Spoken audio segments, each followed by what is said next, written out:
हाय, माझं नाव प्रकाश गायकवाड आणि गेल्या बऱ्याच वर्षांपासून मी स्टुडंट बरोबर काम करत आहे. तर त्यावेळी काही प्रश्न उद्भवत असतात जेव्हा मी स्टुडंट किंवा पॅरेंट बरोबर काम करत असतो.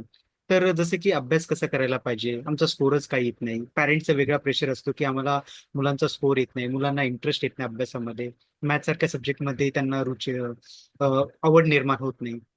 तसे बरेचसे जे स्टुडंटशी रिलेटेड जे प्रश्न असतात, तर याच्यावरती आज आपण चर्चा करणार आहोत. आणि त्यासाठी आज माझ्यासोबत माझे कलिग आहेत, नितीन सालकर सर, जे कनेक्टेड आहेत. तर नमस्कार नितीन सालकर सर. ते फक्त NLP एक्सपर्टच नाही आहेत, तर सायकोथेरपिस्ट आहेत, ज्यांनी मुलांच्या डेप्थ मध्ये जाऊन त्यांच्याबरोबर फक्त कामच केलेलं नाहीये, तर त्यांच्या बऱ्याचशा प्रॉब्लेम्स वरती सोल्युशन सुद्धा दिलेले आहे. नमस्कार नितीन सालकर सर. तुमचं स्वागत आहे. नमस्कार नमस्कार, कसे आहात? एकदम मस्त सर. तुम्ही सांगा कसं चालू आहे सर्व. तर मस्त. हा, तर आजचा जो आपला विषय होता तर त्याच्याविषयीच आपण डिस्कस करणार आहोत. जसे की तुमचा क्वांटम लर्निंग जो कॉन्सेप्ट आहे तो खूपच चांगल्या पद्धतीने हा मॉडेल मुलांच्या भवितव्यावरती आणि त्यांच्या येणाऱ्या फ्युचरवरती खूप चांगल्या पद्धतीने काम करत आहे. त्यामुळेच मला वाटलं की बऱ्याचशा लोकांना याच्याविषयी डिटेलमध्ये माहीत पडायला पाहिजे. म्हणूनच आपण आज चर्चा करणार आहोत क्वांटम लर्निंग वरती. तर जेव्हा तुमचा हा जो मॉडेल आहे क्वांटम लर्निंग वरती, तर मला जो पहिला प्रश्न उद्भवतो तो असा की क्वांटम लर्निंग जेव्हा तुम्ही सुरुवात केली तर याचं काय असं कारण होतं की ज्याच्यामुळे तुम्ही क्वांटम लर्निंगच हा जो मॉडेल आहे तो चालू केलात किंवा याच्यावरतीच काम करायला चालू केलं? Thank you very much. प्रश्न फार चांगला विचारला. हो. बेसिकली सुरुवात झाली क्वांटम लर्निंगची ती माझ्या मुलीच्या जन्मापासून. हा हा. प्रेग्नन्सीमध्ये काहीतरी एक्सवायझेड स्ट्रेस आला होता, त्यामुळे सायकॅट्रिस्टला बोलवलं होतं. हा हा. आणि त्याने जी काही मेडिसिन्स दिली होती तेव्हा हम्म. त्यांनी एकदम क्लिअर कट सांगितलं होतं की it may affect child brain. केव्हा ओके. होईल काही होऊ शकत नाही. हा हा हा. आणि अचानक 4थी किंवा 5वी मध्ये असताना तिला रंगाचं डिफरन्शिएशन कळलं, म्हणजे टोमॅटो रंग लाल जो आहे ती अचानक हिरवा पडायला लागला. Okay okay. तर मला असं प्रश्न पडला की असं का होत आहे. हम्म. शाळेमध्ये चौकशी केल्यानंतर शाळेकडे उत्तर नव्हतं. सायकोलॉजिस्टशी बोललो, सायकॅट्रिस्टशी बोललो, हम्म. तर याचं उत्तर कोणाकडेच नव्हतं. हम्म. तर अचानक माझ्या हातामध्ये एक जादूची कांडी लागली. Neuro linguistic program, NLP. ते एक ओके. पुस्तक होतं. ते पुस्तक स्पेसिफिकली अशा स्टुडंट बद्दल, बरोबर स्टुडंटच्या प्रश्नांबद्दल काम करत होतं. तर हम्म. त्याच्यामध्ये काही एक्झरसाईज दिल्या होत्या. त्या एक्झरसाईजचा वापर केल्यानंतर तिचा problem immediately fraction of second मध्ये सॉल्व्ह झाला. ओके. त्याच्यानंतर मला कळलं की बऱ्याच आमची चर्चा जी केली त्याच्यामुळे मला कळलं की हा प्रॉब्लेम जो आहे ना, हा समस्त युनिव्हर्सली सगळ्याच मुलांना भेडसावत आहे. हो. त्यामुळे बर. मग मी मोठं रिसर्च करायला सुरुवात केली. हम्म. NLPच्या माध्यमातून मी ब्रेनचा स्टडी करायला सुरुवात केली. बऱ्याच विद्यार्थ्यांशी बोललो. काही विद्यार्थी फेल होतात, त्यांच्याशी बोललो. मला कळलं ते फेल का होतात. तर काही विद्यार्थ्यांना ऍव्हरेज मार्क्स मिळतात, तर मला कळलं त्यांना ऍव्हरेज मार्क्स का मिळतात. तर हम्म. काही विद्यार्थ्यांना 90% 95% आजकाल 100% मिळतात. तर हा बरोबर. संपूर्ण रिसर्च पेपर तयार झाला. हम्म. सेकंड स्टेजला मी शिक्षकांशी बोलायला सुरुवात केली हम्म. की बाबा तुम्ही आवडते शिक्षक का आहात. तर काही हम्म. शिक्षक आवडते असतात. तर मला कळलं की शिक्षक अमुक अमुक प्रकारे शिकवतात, जे विद्यार्थ्यांना जेव्हा कळतं तेव्हा हम्म. तो शिक्षक आवडला होतो. हम्म. तर काही शिक्षक अमुक अमुक प्रकारे शिकवत नाहीत, त्यामुळे शिक्षकांना ते शिकवता येत नाही. त्यामुळे विद्यार्थ्यांच्या नजरेमधनं हा शिक्षक नावाडता होतो. त्याच्यातनं बरोबर. माझ्याकडे मॉडेल तयार झालं हम्म. क्वांटम लर्निंग नावाचं. हा. त्याच्यामध्ये मला असं कळलं की जर तुम्हाला शिवाजी पार्क मध्ये जाऊन क्रिकेट शिबिराचं असेल, हो. तर तिकडे फाउंडेशन शिकवलं जातं. तिथे तुम्हाला स्ट्रोक कसा मारायचा हे शिकवलं जात नाही.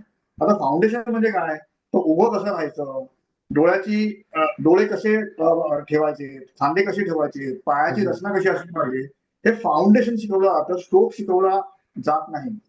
दुसरं बरोबर. उदाहरण घेऊया. जर मला संगीत जर शिकायचं असेल, हा तर हा. प्राथमिकता सा रे ग म प ध नि सा, सा सा रे रे ग ग, सा रे ग रे ग म, असं फाउंडेशन शिकवलं जातं.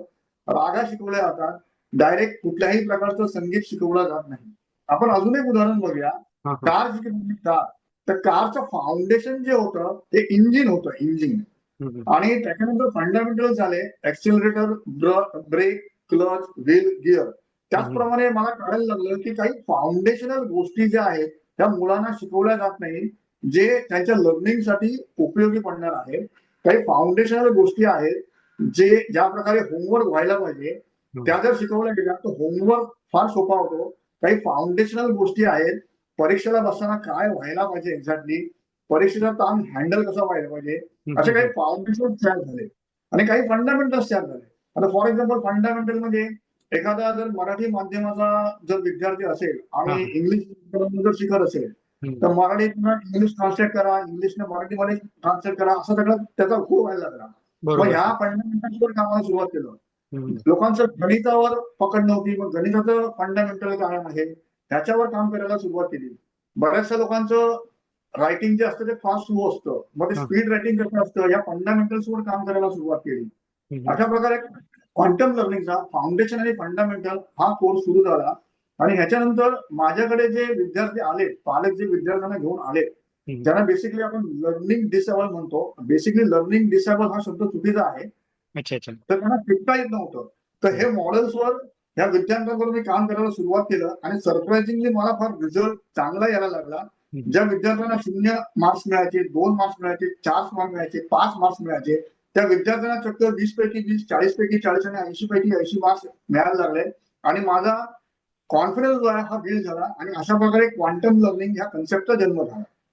अच्छा अच्छा. खूपच एकदम डिटेलमध्ये तुम्ही डिस्क्राईब केलं अगदी सुरुवातीपासून की का सुरुवात झाली. तर त्याच्या फंडामेंटल फाउंडेशन ज्या मुलांच्या बेसिकली गरजा असतात त्यांना अभ्यासामध्ये मदत करण्यापासून ते त्यांना पुढे ग्रो करण्यासाठी ते सर्वच तुम्ही एकदम डिटेलमध्ये सांगितलं.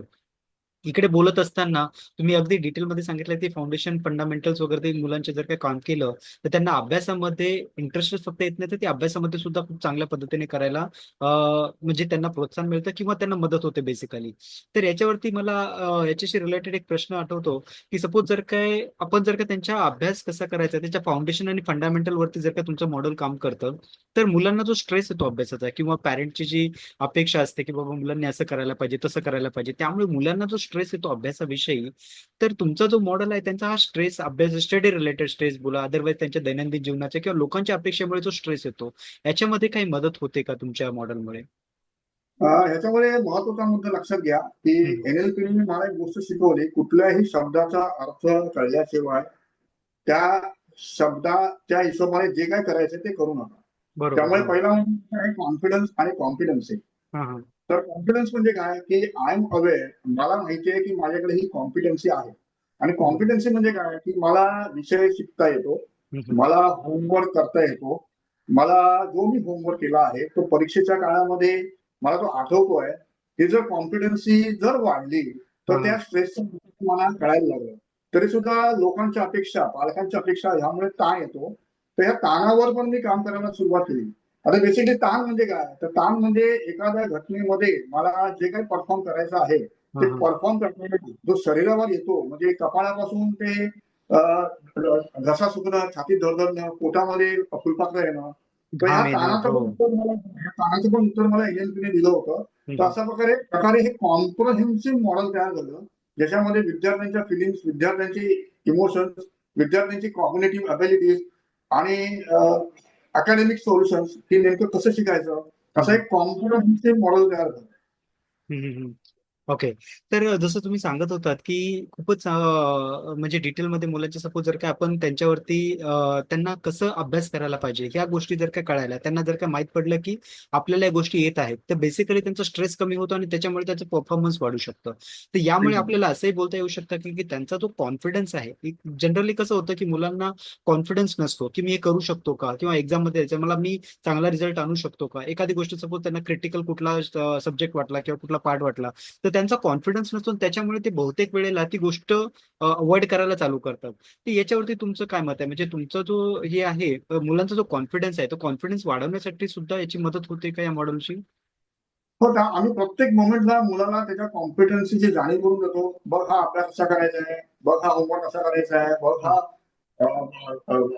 परीक्षेला बसताना ह्या प्रकारे विषय आठवायचे आहे. ह्या संदर्भामध्ये आमच्याकडनं कॉन्सन्ट्रेशन मसल आणि मेमरी मसल हे 2 मसल्स तयार झाले. त्या अच्छा. कॉन्सन्ट्रेशन आणि मेमरी मसलचा जो मोमेंट ह्या विद्यार्थ्याला फायदा व्हायला लागला, हम्म. आपोआप विद्यार्थ्याचा कॉन्फिडन्स जो आहे हा वाढत गेला. अच्छा अच्छा अच्छा अच्छा. त्यामुळे मग त्यांचा कॉन्फिडन्स तर आता जे जसं तुम्ही सांगत होतात एक मसल्स विषय कॉन्सन्ट्रेशन मसल्स आणि दुसरं कुठलं मसल्स बोललात सॉरी? आणि मेमरी मसल हा केलेला अभ्यास मेमरी मसल्स. हा हा. तर मेमरी मसल आणि कॉन्सन्ट्रेशन मसल, तर बऱ्याचशा लोकांना याच्याविषयी डिटेलमध्ये माहिती नाही, कारण की मसल्स तर आम्हाला फक्त एवढंच माहिती आहे की जिम मध्ये जाऊन जी मसल्स बनवले जातात त्याच्याविषयी माहिती आहे. बट हा काहीतरी नवीनच प्रकार माहित पडतोय, तर याच्याविषयी थोडं डिटेलमध्ये सांगाल का की कॉन्सन्ट्रेशन मसल आणि मेमरी मसल कसा प्रकार असतो, म्हणजे काय आहे एक्झॅक्टली आणि कसं हा काम प्रकार करतात ते? हा विषय जो आहे क्वांटम लर्निंग मॉडेल आणखीन हे मसल्स मला वाटतं आपण नेक्स्ट एपिसोड मध्ये कव्हर करत आहोत. ओके ओके ओके, चालेल सर, काही हरकत नाही. तर म्हणजे ही खूपच डिटेलमध्ये असल्यामुळे आपल्याला हे नेक्स्ट कंटिन्युटी मध्ये करावं लागेल. तर आता सध्या हा. सपोज याच्याशी रिलेटेड जर का मला अजून विचारायचं असेल, तर मुलांचं जनरली जसे जे विसरतात एक्झाम मध्ये गेल्यानंतर एकदम ते ब्लँक होऊन जातात, तर याच्यावरती सुद्धा तुमचं मॉडेल काही काम करतं का, म्हणजे किती ब्लँक न व्हायला पाहिजे याच्यावरती कशा पद्धतीने काम करतं? ते बघा बेसिकली ब्लँक होणं जे आहे डिफेन्स मेकॅनिझम आहे, कारण त्या मुलाला 100% जाणीवाने अभ्यास केलेला नाही. अच्छा अच्छा. हा म्हणजे परीक्षेच्या 2 दिवस अगोदर त्याच्याकडनं जो एक सब्जेक्ट असतो त्याच्यामध्ये 10 चॅप्टर असतात, हा. त्याच्यातले हार्डली 2 ते 5 चॅप्टरचाच अभ्यास केला जातो. आणि त्याच्यानंतर तो जेव्हा परीक्षेला बसतो हा हा. तेव्हा त्यांनी चॅप्टरचा अभ्यास केलेला असतो, त्या चॅप्टरची त्याला उत्तर आठवतात. त्यामुळे पॅरेंटना काय सांगायचं तर बाबा हम्म. माझी मेमरी ब्लँक झाली, माझी मेमरी ब्लॉक विसरलो. झाली. हो. हे डिफेन्स मेकॅनिझम आहे. अच्छा. तर याला आपण असं बोलू शकतो का की ते रिवाइज करणं किंवा प्रॅक्टिस करणं ते तिकडे लॅक होतात, त्यामुळे म्हणून हे ते ब्लँक होऊ शकतात का, आणि याच्यावरती तुम्ही मग काम करून घेता तुमच्या मॉडेलच्या? मध्ये पण आम्ही परीक्षेच्या 2 दिवस अगोदर एक्झॅक्टली रिवाइज कसं करायचं बघा, बेसिकली परत त्यांनी अभ्यासच केलेला नाहीये. हो. हा बरोबर, ते तर आहे अभ्यास सर. चॅप्टरचा तो होमवर्क पूर्ण आला तर परीक्षेच्या 2 दिवस अगोदर एक्झॅक्टली त्याच्या 10च्या 10 चॅप्टरचं रिव्हिजन होऊन जातं. हो. त्यामुळे मग हे मुद्दे घेतात नाही. हा हा. अच्छा अच्छा, याच्यामध्ये अजून एक पॅरेंटची कंप्लेंट असते की माझा मुलगा जो आहे ना, तो जेवढा एंगेज तो टीव्ही बघण्यामध्ये, मोबाईल बघण्यामध्ये किंवा दुसरं काय करण्यामध्ये जेवढा एंगेज होतो, तेवढा अभ्यासामध्ये एंगेज होत नाही. तर अभ्यासामध्ये त्यांच्या एंगेजमेंट वाढवण्यासाठी, किंवा आपण बोलू शकतो तो बरेचसे तास असे एकत्र बसून अभ्यास करायला पाहिजे, यासाठी म्हणजे तुमचं मॉडेल कशा पद्धतीने काही काम करतं का मग? बेसिकली प्रश्न चांगला आहे. आपण हम्म. विद्यार्थ्यांची परिस्थिती समजून घेऊया. सकाळी शाळेमध्ये जाणं, हो. तिथून कोचिंग क्लासला येणं, हम्म. शाळेचा होमवर्क, कोचिंग क्लासचा होमवर्क, याच्यामुळे मी अभ्यास का करतोय, होमवर्क का करतोय, जो मला परीक्षेच्या दिवसामध्ये आठवणारच नाहीये. त्यामुळे मग विद्यार्थी जे आहेत ना ते होमवर्क करायचं टाळतात. आणि ज्या विद्यार्थ्यांना आयुष्यात पुढे काय करायचं असतं ही स्पेसिफिकली जाणीव असते आणि हम्म. मला अभ्यास करता येत नाहीये, मला आठवता येत नाही, ह्यामुळे जो ताण येतो त्या ताणाचं उत्तर ते लोक मोबाईल मधनं सोडतात, मोबाईलमध्ये शोधतात किंवा हो. कॉम्प्युटरच्या गेम्स मधनं शोधतात. तर ज्या विद्यार्थ्याला खरंच काही करायचं असतं आणि ज्यांना करिअरचा पाथ दिसत नाहीये ते लोकच ह्या ऍडिक्शनचे बळी पडतात. Okay okay okay. आणि अच्छा. पुढे तर द मुमेंट त्या लोकांना जेव्हा कळतं की अभ्यास असा करायचा आहे, कॉन्सन्ट्रेशन असं करायचं आहे, मेमरी मसाला हा आहे, आठवायचं असं आहे आणि मला पुढे करिअरमध्ये नेमकं काय करायचं हे जेव्हा पिक्चर त्या लोकांना क्लिअर कळतं, त्याच्यानंतर ही मुलं परत ऑटोमॅटिकली अभ्यास करायला लागतात. आणि एंगेज व्हायला लागतात, म्हणजे बेसिकली त्यांना ऍक्च्युली त्यांचं काय रिझन मला का करायला पाहिजे, बेसिकली त्यांचा त्यांचा मोटिव्ह डिटेलमध्ये असा क्लिअर नसतो. त्यामुळे म्हणून मग ते बेसिकली करायला इंटरेस्ट दाखवत नाही किंवा ते एंगेज राहत नाही.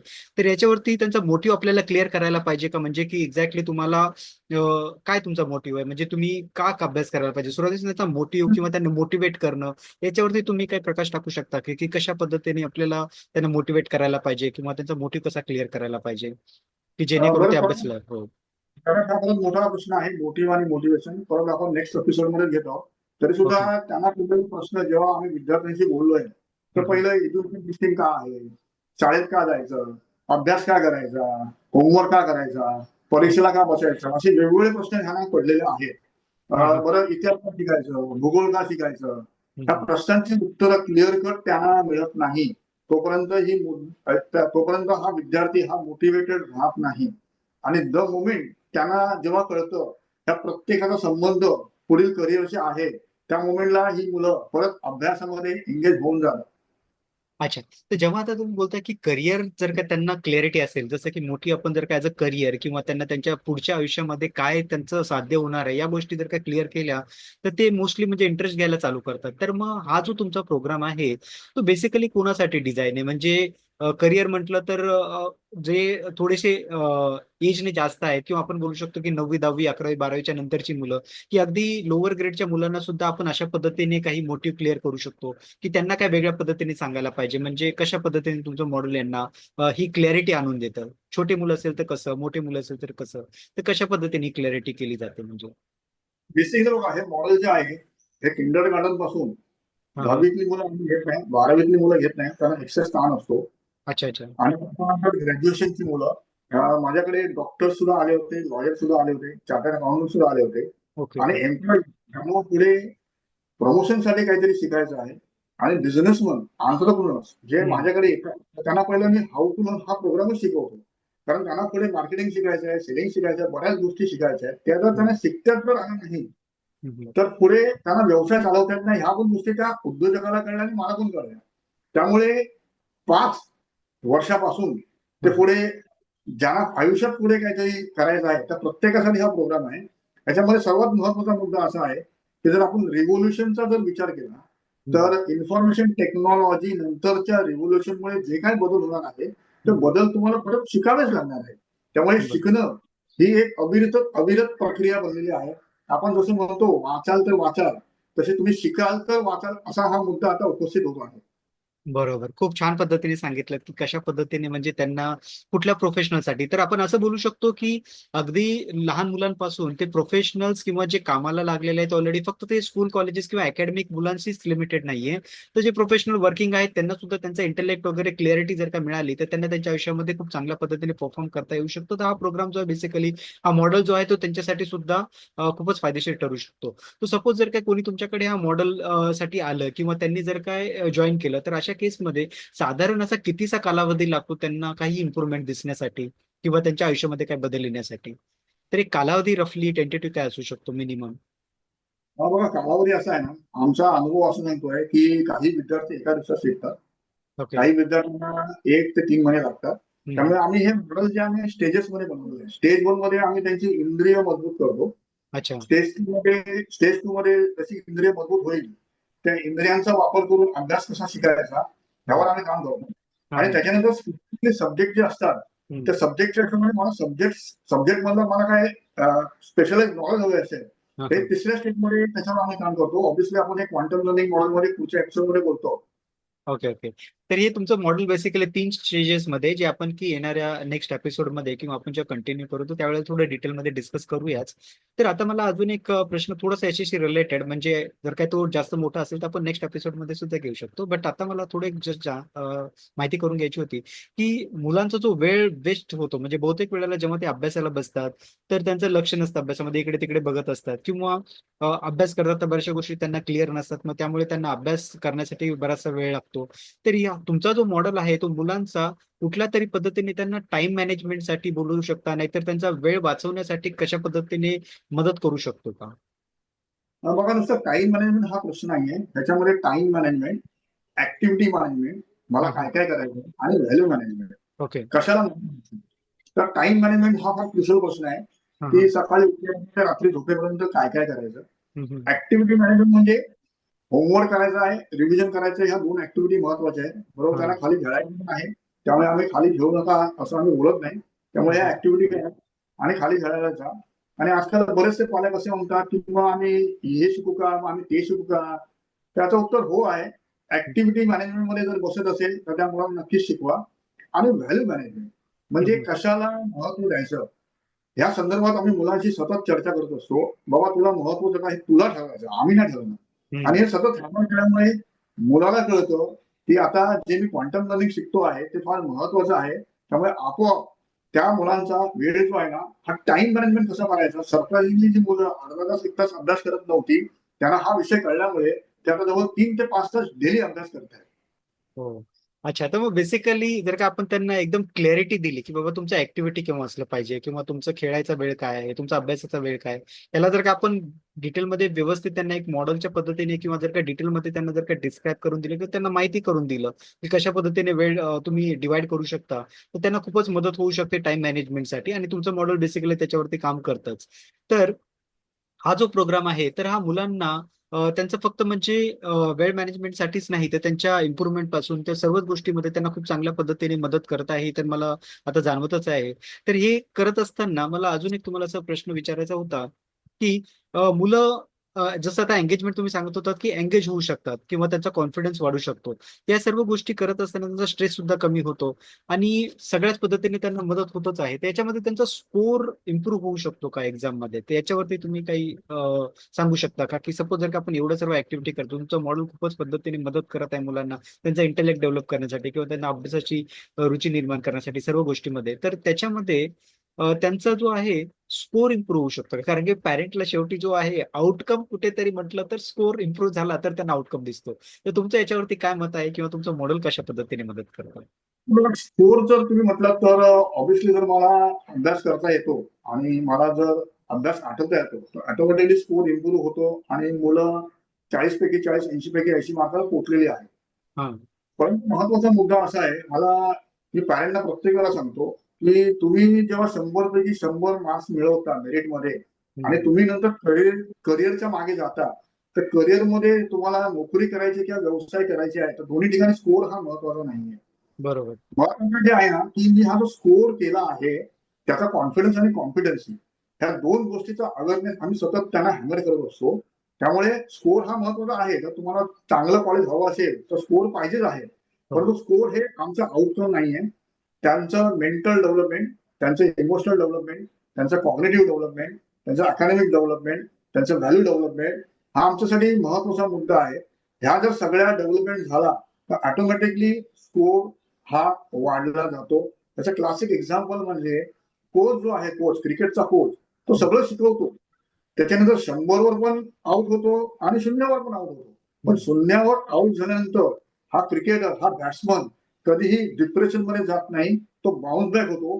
कारण त्याला त्याच्या कॉन्फिडन्सी आणि कॉन्फिडन्सवर त्याला माहिती आहे पुढच्या वेळेला मी बाउन्स बॅक करू शकतो. हो, बरोबर बोललात. अगदी बरोबर. म्हणजे आपण बरेचसे उदाहरण सुद्धा जर का आपल्याला आपल्या दैनंदिन जीवनामध्ये किंवा बाहेरच्या जनरल जे ऍक्च्युअल मध्ये त्यांच्या आयुष्यामध्ये सक्सेस झाले ते स्कोर चांगला असल्यामुळे सक्सेस झालं असं गरजेचं नाहीये. तर ते आपल्याला चांगल्याच पद्धतीने माहिती आहे. तर स्कोर हा फक्त म्हणजे आपण बोलू शकतो की एक मेजरमेंट असतं बेसिकली जेव्हा स्कूल किंवा अकॅडमिक लेवलला असतो. अदरवाईज त्यांच्या आयुष्यातला जो सक्सेस आहे तो स्कोरवरती पूर्णपणे डिपेंड नाहीये. परंतु आयुष्यामध्ये काही चांगलं करण्यासाठी स्कोर तेवढंच सायमल्टेनियसली एक रुटीन देतं बोलू शकतो. त्यामुळे म्हणून आपल्याला स्कोर थोडासा गरजेचा आहे. बट तो त्याला सक्सेसफुलच करून देईल असं काही गरजेचं नाहीये. तर बेसिकली असं आपण बोलू शकतो. याच्यामध्ये अजून एक होतं की जो नेहमी पॅरेंट्सला एक प्रॉब्लेम जो भेडसावत असतो की बरेचसे मुलं जे आहेत आता टेक्नॉलॉजी जसं तुम्ही आयटी सेक्टरचं बोलत होतात की टेक्नॉलॉजीच्या जगामध्ये स्क्रीन टाइम त्यांचा खूपच वाढलेला आहे. आयदर ते लोक युट्यूब बघत असतात, टीव्ही बघत असतात, स्क्रीन बघत असतात, गेम खेळत असतात. तर हा जो त्यांचा स्क्रीन टाइम जो वाढलेला आहे त्याच्यामुळे त्यांचं ऍक्च्युअल ऍक्टिव्हिटीमध्ये बोला अदरवाईज अभ्यासामध्ये थोडंसं दुर्लक्ष, थोडंसं नाही बऱ्याचशा मुलांचं तर ऍडिक्शन झालेलं आहे साधारण. तर हे ऍडिक्शन जे असतं त्यांचं स्क्रीन टाइमचं याच्यामध्ये आपण तुमचा मॉडेल जो आहे तो कशा पद्धतीने मदत करतो? ते बघा मगाशी आपण जे डिस्कशन केलं होतं हम्म. त्याच्यामध्ये मी परत असं सांगेन की जर तुम्ही ऑब्झर्व कराल ते गेम जे असतात ते टोटल 3 प्रकारचे गेम असतात. हा. हा. एक गेम जो असतो त्याच्यामध्ये मला फन मिळतं. हा. हा. एक गेम जे असतो त्याच्यामध्ये चॅलेंज असतात की मला पुढचा स्कोर करायचा आहे. हो. हो. आणि एका गेममध्ये समोरच्याला मारायचं असतं किंवा त्याच्यामध्ये मारामारी असते. हम्म. तर ही मुलांची व्यक्तिमत्व बनलेली असतात. तर काही मुलांचं असं म्हणणं असतं की मला आयुष्यामध्ये जे करायचे ते मला फोन पाहिजे आणि अभ्यासामध्ये मला फोन मिळत नाही आणि त्या हो. गेम मधनं फोन मिळतो. हो. त्यामुळे मग तो फोनवालेच गेम खेळतो. तो चॅलेंजवाले गेम खेळत नाही. हा. मग हा. काही मुलांचं म्हणणं असतं की मला करिअर जे ते चॅलेंजवाले करायचे असतील, तर तो चॅलेंजवालेच गेम खेळतो, ज्याच्यामध्ये स्कोर तो सतत अपग्रेड करत असतो. हम्म. आणि काही मुलांच्या मनामध्ये प्रचंड राग असतो, त्यामुळे तो सगळे मारामारीचेच गेम खेळत असतो. मी हम्म. मगाशी पण म्हटलं होतं, की मला जर आयुष्यामध्ये काहीतरी करायचं आहे, हे जर ध्येय असेल, तर ही मुलं जी आहेत, तर ही ह्या मोबाईलच्या ॲडिक्शनमध्ये जातात.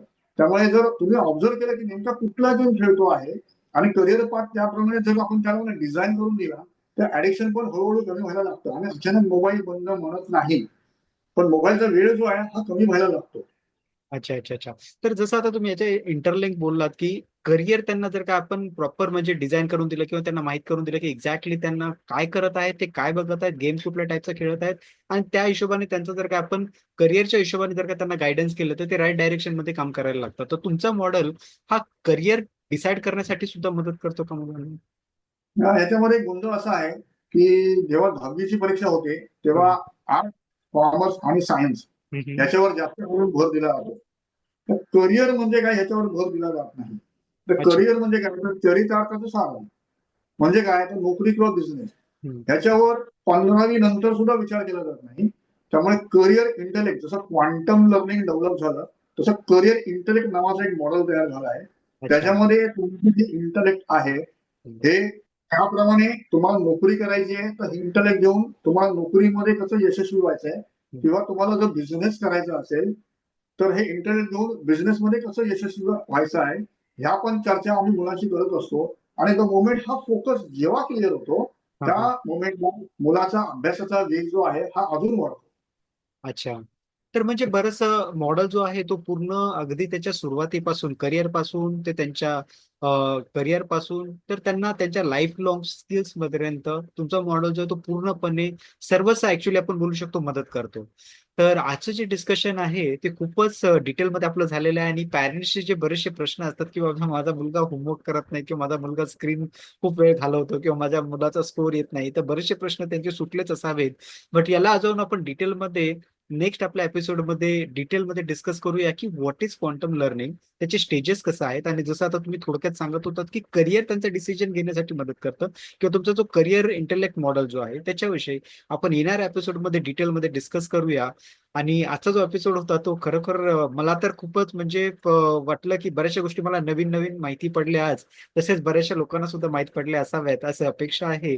आणि कंटिन्युटीसाठी बरेचसे मुलं आपल्यासोबत पॅरेंट किंवा मुलं जुळत राहिली तर त्यांना आपल्या येणाऱ्या एपिसोडमध्ये अजून बऱ्याचशा गोष्टी माहीत पडत जातील, जे त्यांच्या मुलांना त्यांच्या येणाऱ्या आयुष्यामध्ये खूपच फायदेशीर ठरू शकतील. तर थँक्यू नितीन सालकर सर, आज जॉईन केल्याबद्दल. आणि अपेक्षा करतो की येणाऱ्या एपिसोडमध्ये तुम्ही असंच आम्हाला मार्गदर्शन करत राहाल आणि बऱ्याचशा मुलांना आणि पॅरेंटला क्लॅरिटी मिळत जाईल की कशा पद्धतीने तुमचं मॉडेल त्यांना मदत करू शकतं त्यांच्या आयुष्यामध्ये सक्सेस होण्यासाठी.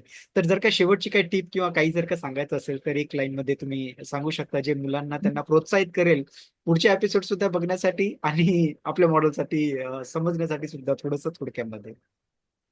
बेसिकली टीम नावाच्या कन्सेप्ट मधनं पण आम्ही पालकांना आणि मुलांना बाहेर करतो. हा हा हा. तर एका वाक्यामध्ये ठाम विश्वास आहे. हम्म.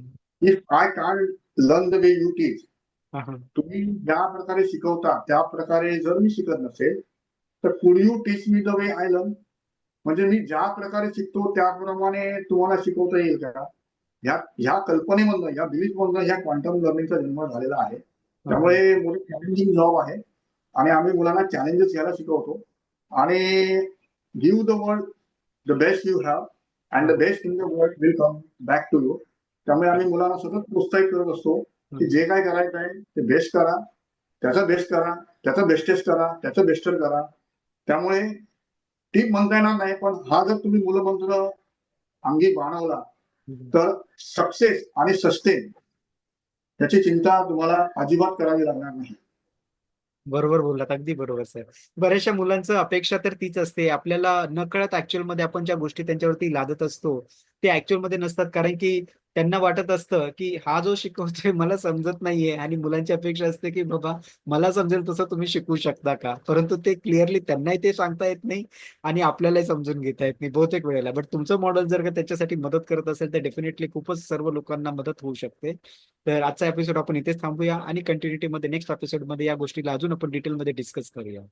Thank you sir. Thank you very much. Thank you very much. Thank you.